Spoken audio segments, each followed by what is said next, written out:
She was just a little girl when the world turned against her. She had never known what it meant to be full. At the age of 9, she saw her first dead body, not in war, but in her village. Not because of bullets, but because of hunger. Today, she sits on her porch with trembling hands, holding a photograph of her grandson in uniform. He's fighting a war she thought she'd never witness again. This is the story of Maria, a Ukrainian woman who survived it all. Famine, war, silence, and finally, freedom. It was 1932. A quiet village in central Ukraine. Maria was 6 years old when her father stopped coming home with bread. They had land, chickens, a cow, but the Soviet collectors came, took it all, and called them enemies.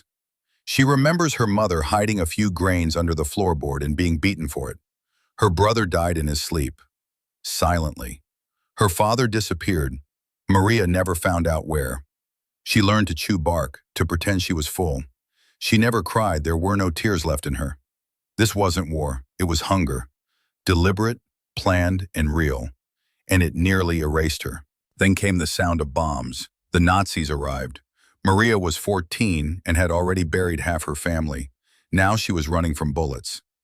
A soldier once pointed a gun at her because she wouldn't give up a chicken. She didn't have one, just empty hands. She saw homes burned, men hanged, women dragged. Yet somehow she survived. After the war, she married a man with a missing leg. He was kind, quiet, and always looked over his shoulder. They never talked politics. In Stalin's Ukraine, words could kill. She gave birth to 2 sons.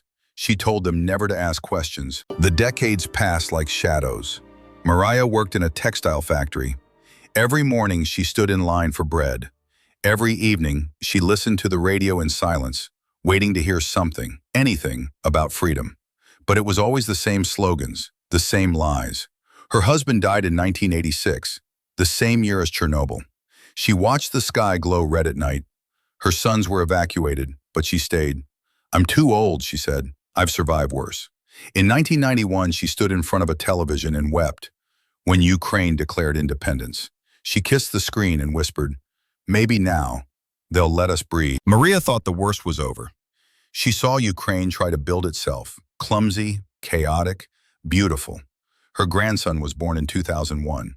The same year the country began to dream of Europe. He loved history, loved listening to her stories. But in 2014, the world shook again.